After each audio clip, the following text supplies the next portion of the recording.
You're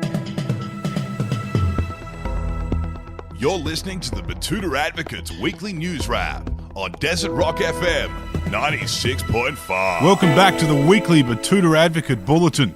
I'm your host, Clancy Overell, joined today, of course, by Errol Parker. How are you, Errol? Always good, going mad. And Wendell Hussey. How are you, Wendy? Still plugging away. How are you, Clancy? Good. You've been meeting your KPIs and I've been keeping a close eye on it because I've got nothing else to do other than to reprimand staff members. So you're safe for now. That is good news. Let's get on with it. First up today, and one of our biggest stories of the week, Virgin Australia is set to change their name after being fucked by coronavirus. Yes, well, another crude story penned by Clancy Overell. And funnily enough, it was the biggest story of the week, so it just goes to show what I know. It really says a lot about our audience, doesn't it, Errol?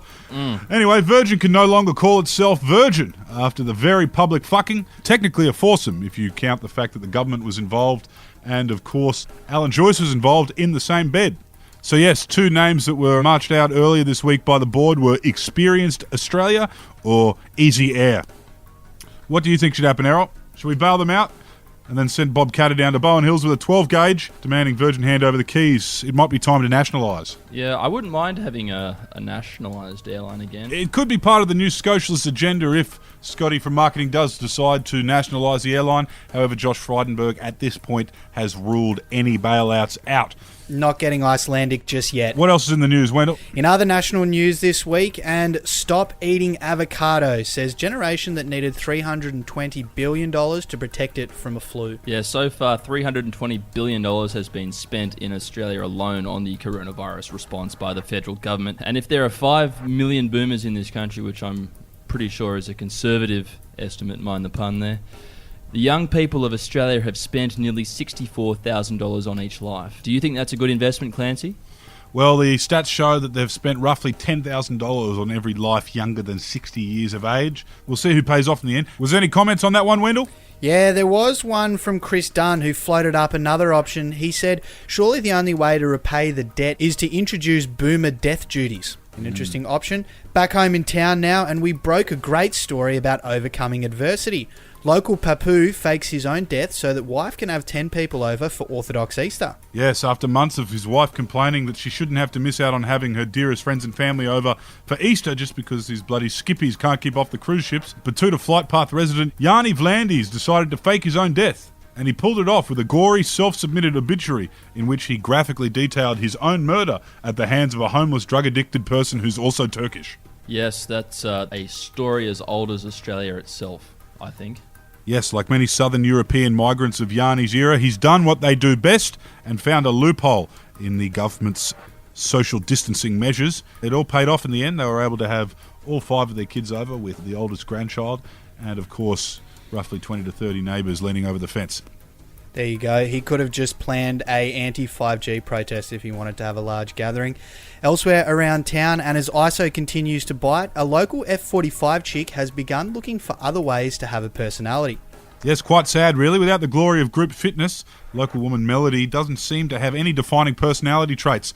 She says she hasn't received a sweaty high five from a stranger in months. Yes, and she probably won't be getting that sweaty high five for up to a year, you know, but at least she's saving a few $100 a week if she's given up the cult of F45. I'll tell you what, to all the young people out there who are carrying a little bit too much weight, here's a diet for you. It's called the Don't Eat So Much fucking diet. And if you want to lose a bit of weight, yeah, go and run up and down some fucking hills until you vomit and go home and just eat a grilled chicken breast and steamed vegetables. That's it. Then go to sleep.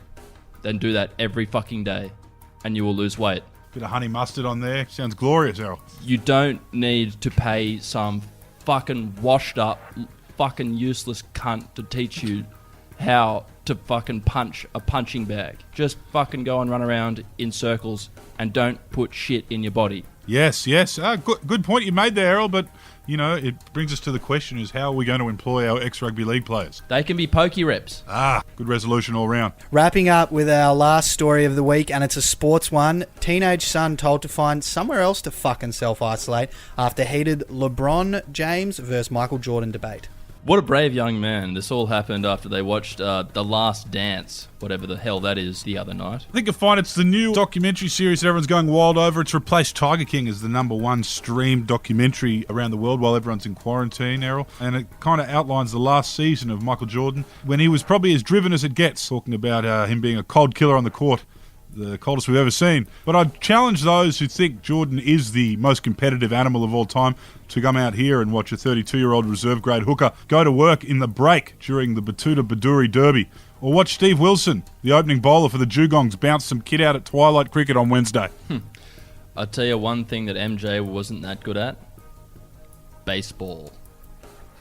Wendell, any comments on that article? Well, there are a lot, but there was a good one from Adam T who said, this kid should be homeless. Dad's done all he can, and he's obviously a loss caused.